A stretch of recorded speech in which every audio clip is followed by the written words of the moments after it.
Is totally different. The original word is Acadian. Now the Acadians were from Acadia, which today we call Nova Scotia, Canada. It was a peaceful French colony for 100 years. In 1765, the British won that land as spoils of war. When they came to claim it, they kicked the Acadians out because the Acadians were Catholics. They would not sign allegiance to a Protestant king, and they would not convert from Catholicism to the Church of England. So they were sent into exile. The lucky ones settled 2 hours west of New Orleans by car today. Towns like Lafayette, Brobridge, New Iberia, and Thibodaux. That's where you'll find the best in Cajun music, food, dance, and culture. Y'all, see that lighthouse across the street?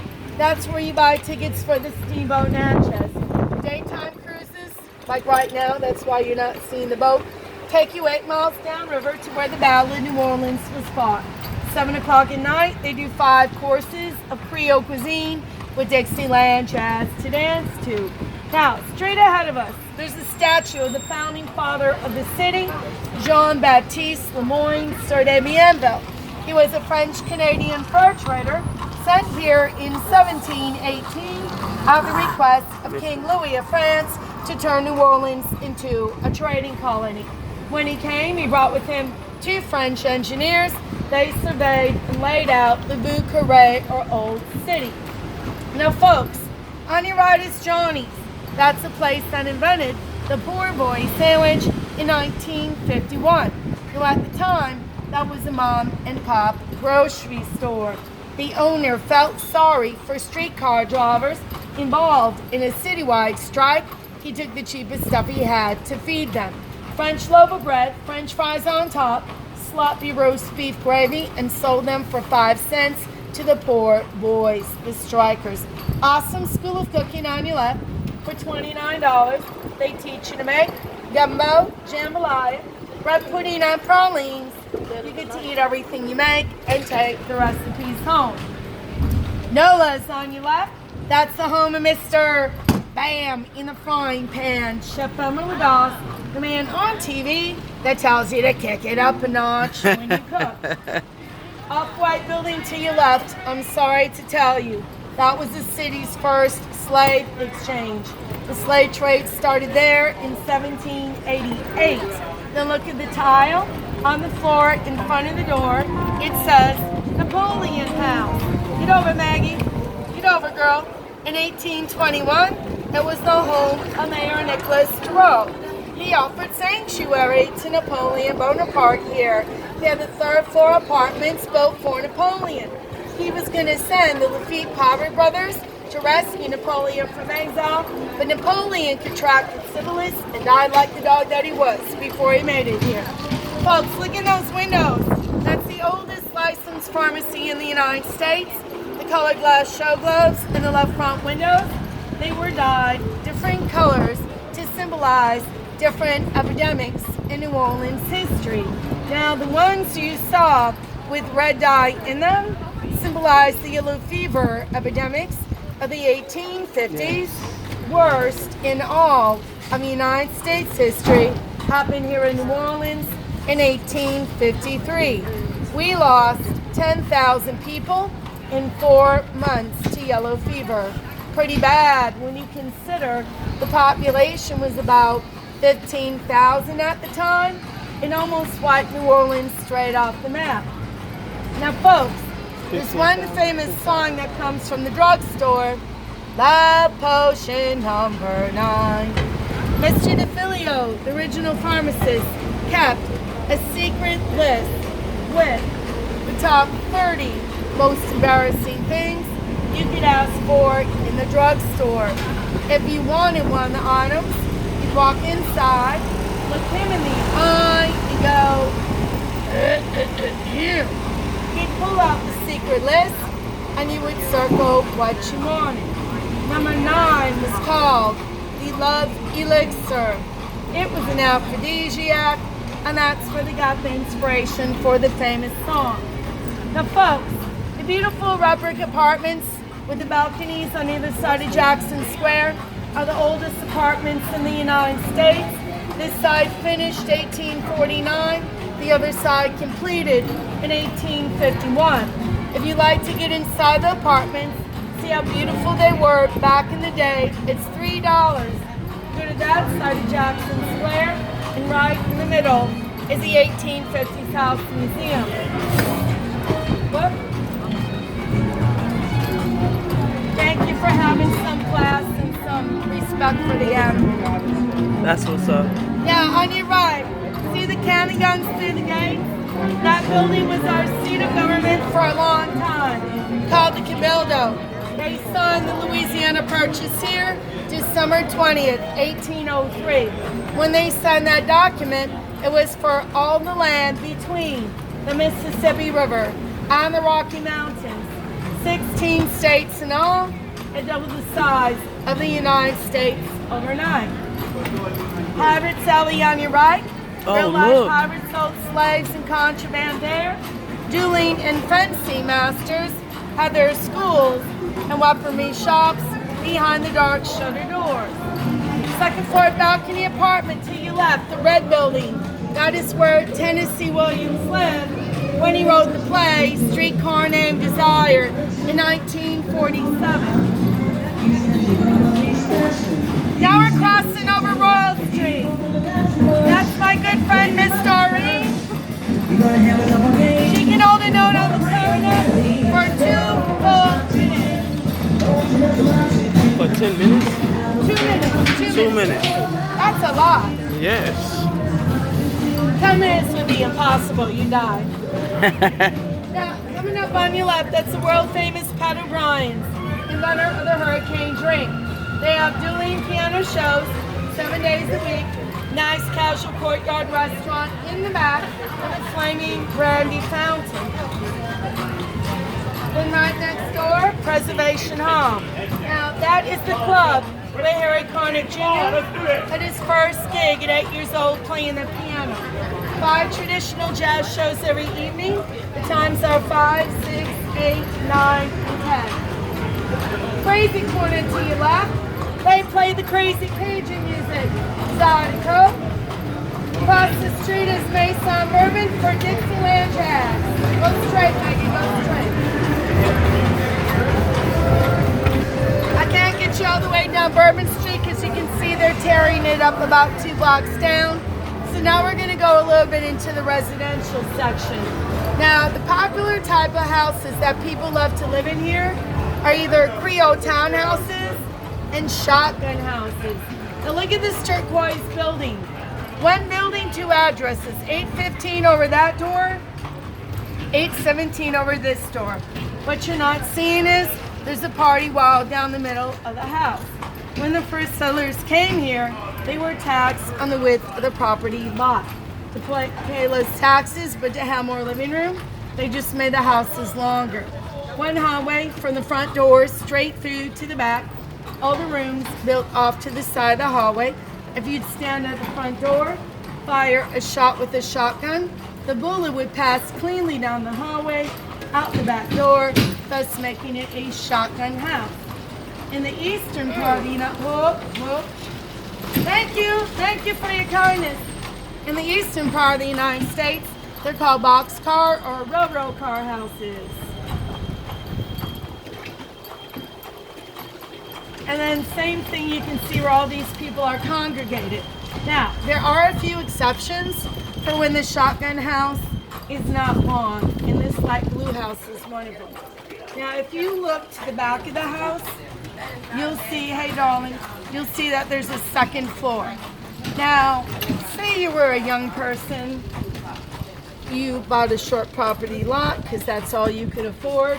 Later on, you got married and you were having more kids than you expected. You couldn't build back, right? So all you could do was build up. So since they start building them at the back of the house and it's not all the way up to the front, they call those camelback or humpback shotgun houses. And then straight ahead of us is Armstrong Park. Back in the 1800s, they called that area Congo Square. That is where slaves socialized and worshiped on Sunday. Slaves in Louisiana were under French law. They were baptized Catholic right off the boat, given Sunday off as a day of worship and rest. Nowhere else in the Deep South where slavery existed had a law like that. It's one of several reasons why they call New Orleans the Big Easy. The laws were easier on the minorities. Wow. And then folks, just look through the gates here. This is very typical. You've got the main house on the street, charming courtyard in the middle, and then the tall, skinny building in the back. I live in one of those. In the 17 and 1800s, the top floor was the slave or servants' quarters, and then the bottom floor was the kitchen. Look at the Sacred Heart of Jesus statue right behind the church. See how his arms are uplifted?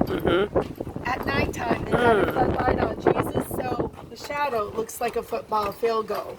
So the locals have taken to calling him Touchdown Jesus. Now, with all the bad times we have with Roger Goodell in the NFL, I say we need all the divine intervention we can get. And we had it on Monday. I don't know if any of you saw the Saints game on Monday. Woo-hoo! Little portion. Oh, that was a close one. All right. Now, since we have to be in the residential section, there's two tours I'm going to tell you about that I think everyone should do. Oh yeah, look at all that crud down there. That's just too much. Animal can't get around that. The first one is the swamp tour. It's called Airboat Adventures. Now, first time I went with them, the driver did not tell us what he was going to do. He got us out in the middle of the swamp, turned off the ignition, jumped in the water, scooped up a baby alligator named Toodles. Brought Toodles back on board the boat for everybody to hold or pet. Now, that does not happen on most of the swamp tours. Usually, they put a marshmallow on a 10-foot pole, wave it over the boat like sissies. Not my guy. He jumped in there like Crocodile Dundee. He was really amazing. Why are you going to wrestle with alligators? Crocodile Dundee. Well, really, like to tell you the truth, They build up. we're too bony. They like something that when they bite into it, build it's up. got more flesh on it. So we're really not what they like to eat. Unless they're just super hungry. Well, I mean, I think they'll do something if they're scared or you threaten them and Right. But yeah, they're not their preferred choice. Exactly. Now, the second tour that's really good is called Old River Road Plantation Adventures. Have any of you seen the movie Django Unchained with Jamie Foxx Yes. and Leonardo DiCaprio? Yes. That was Leonardo DiCaprio's plantation in the movie. Now, that house is about 30 minutes west of the city. It has 80% of the family's belongings. Once again, almost the whole house. It has every single one of the slave quarters on the property. When you get done with that tour, they take you for a Cajun lunch. Now, it's usually alligator or boudin, which is a spicy pork and rice sausage that the Cajun people make at home. And then they take you on the second plantation tour, San Francisco Plantation. The lady of that house, she hid a wallpaper. She hired an artist to paint every wall and every ceiling with a different story. Very artistically beautiful inside. But the creme de la creme of the whole house was up on the third floor. There was a circular ballroom. She had an artist install stained glass windows. Now, she wrote in her diary, on nights of the full moon, she loved to have balls and parties because she would make all the servants and slaves douse the candles. Moonlight would shine through the stained glass windows and make rainbow prisms on the floor while people were dancing. You can imagine how very beautiful that was.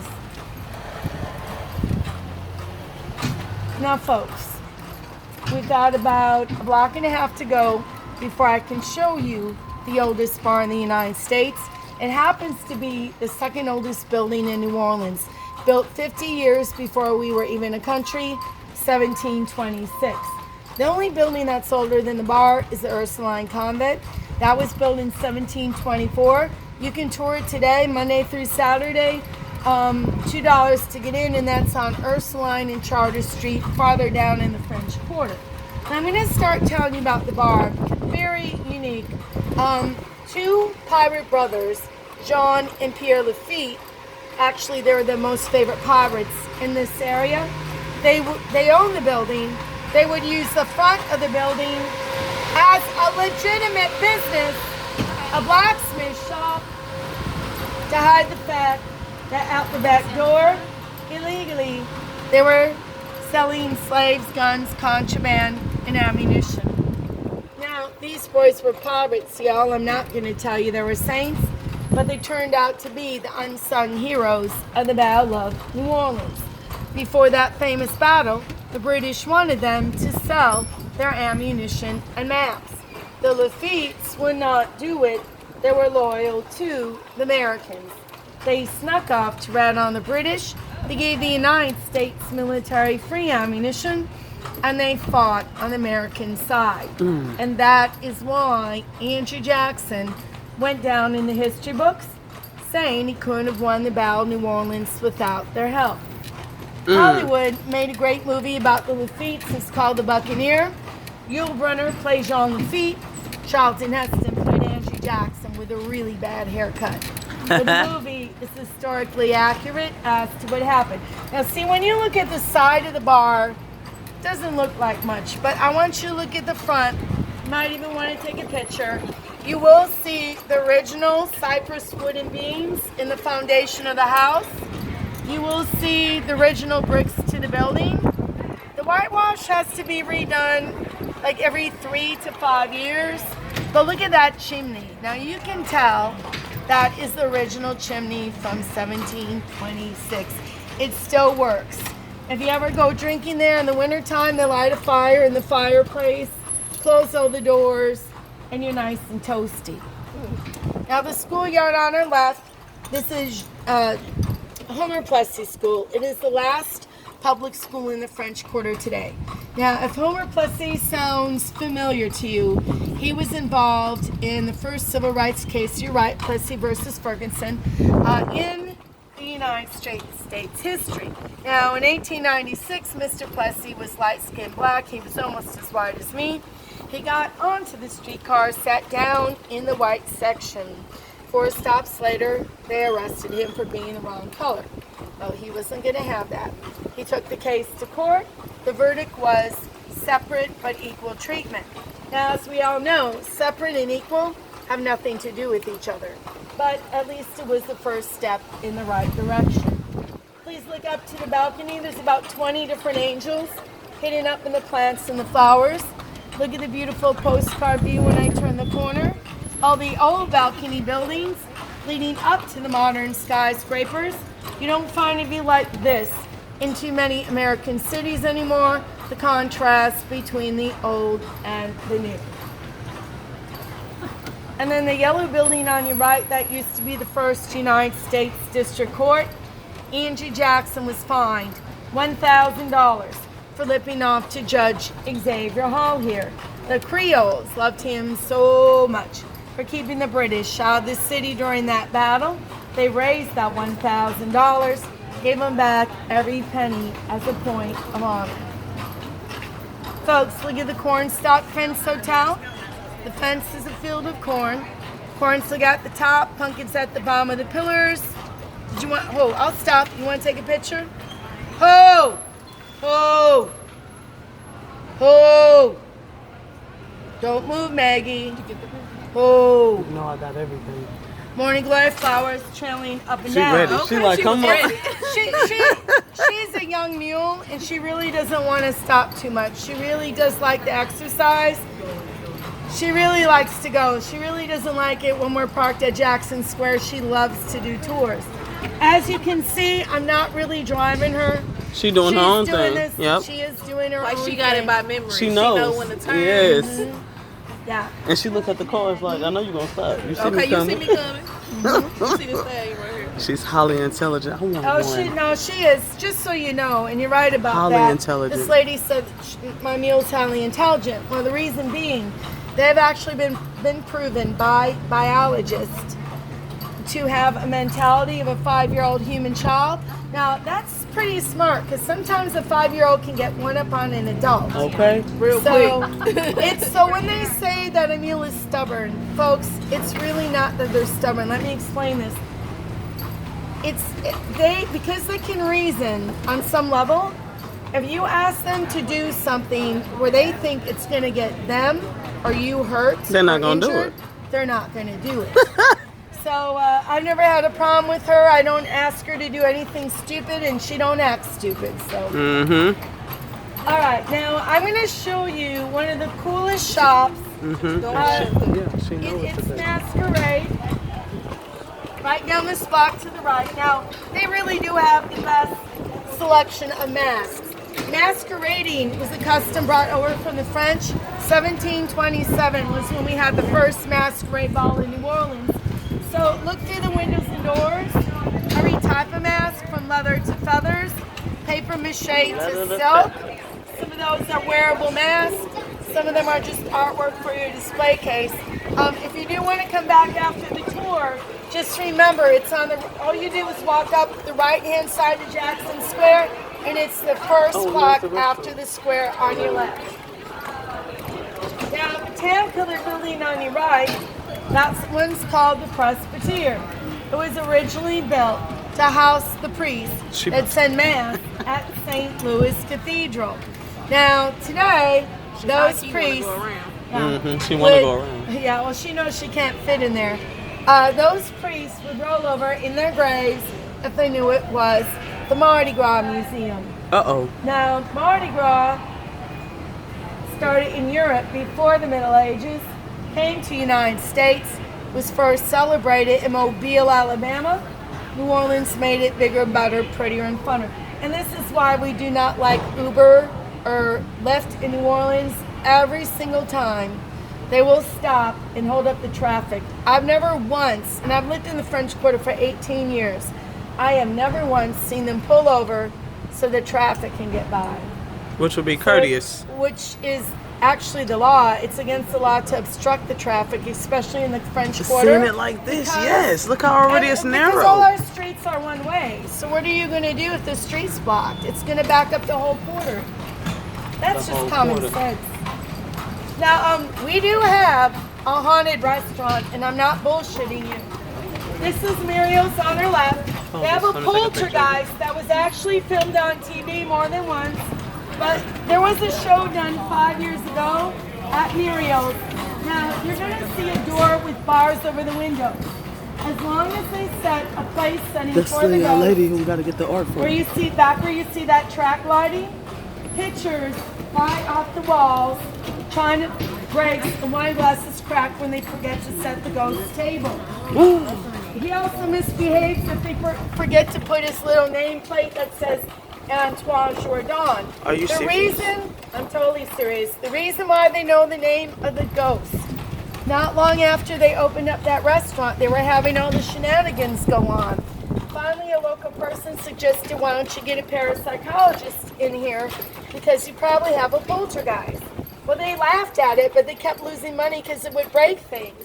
So the poltergeist came. He had special photography to take pictures of spirits. Still didn't know who the guy was. So they took the photographs. They asked the city to go back in the archives of the newspaper articles to see if there were any sketches or photographs. And the reason why Antoine Jourdan was in the Times-Picayune, he lost that building in a poker game. He loved that building. He hung himself in the building, so his picture was in the newspaper. Yeah. So yeah. So he killed himself. You don't fuck with the ghost on its own property. Right. You know what I mean? It's my property. So set my table or everything is messed up in here. But that if you go have dinner there, which is, by the way, some amazing food, very good food. It would have to be. Yeah. If you ask them, they have a 2-page history on the whole building, not just about him. The first page is, the type of architecture and what the building was used for. The second page is about all the shenanigans of the ghost. You don't even have to eat in the restaurant to get it. If you just ask the hostess nicely, she'll give you a copy. Do they ever not set the table on purpose just to show people? I think it's happened a few times, somebody they want to see it, I need to see what's I mean, you wouldn't want to lose your silverware and your glasses. That's true, or even be hurt. Yeah. I never heard that. I never heard that he threw anything at anybody. I just heard that the stuff. Oh, She ready. Oh, she ready. Like, get out of her way. That's right. I like She her. ready to go. And she one of the young ones. You gonna wait, and she know you gotta wait for her. I love her. That's right, baby. Go ahead. That's right. Let me get a Well, picture. she's not the only mule like this. But this is one of the Here reasons she why is. we Oh, love to use her in Mardi Gras parades. So But I'll she be tell you ready. the So she be ready to go. Yeah, the funniest part of the year is for me when I'm doing tours going down Bourbon Street at Mardi Gras time. Because I'll be yelling, you know, make a hole or make way for the animal. And people are so drunk or so high they don't hear me, right? She will get right up on the back of someone's neck, And just- give them a big old slur with her tongue, and you'll see grown adults jump 2 or 3 feet in the air. Yep. "Ah!" Yep. So, Get out the way. Yep. Oh, at least you get sleep instead of bite. You can bite him. Get your ass out of the way. But, you know, knock on wood, I've been doing this 15 years, never been in an accident. And the reason why I can tailgate the way I do is because mules are more sure-footed than horses. That is why they use them down the Grand Canyon. Mules.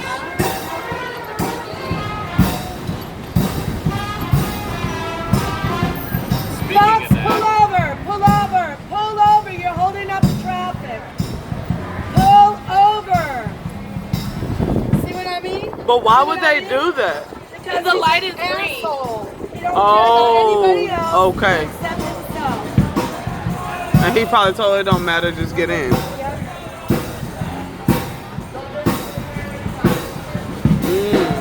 Supposed to pull over. I get license plate numbers Okay. because they do Uber every day. I've taken the license plates so many times and they never do anything. Now the tourism office is underneath the balconies there. They're open till 5 o'clock. You gotta go because they give you free coupons, free maps, brochures, tour guides on the city. They answer questions. They'll help you plan road trips. If you say to them, you know, I want to go and do an airboat tour today and I want to see a plantation, they'll look and see the closest ones to each other. They'll make the best route for you on the freeway. Now, if you want to take a picture with Maggie May, you can. If you want to pet her, just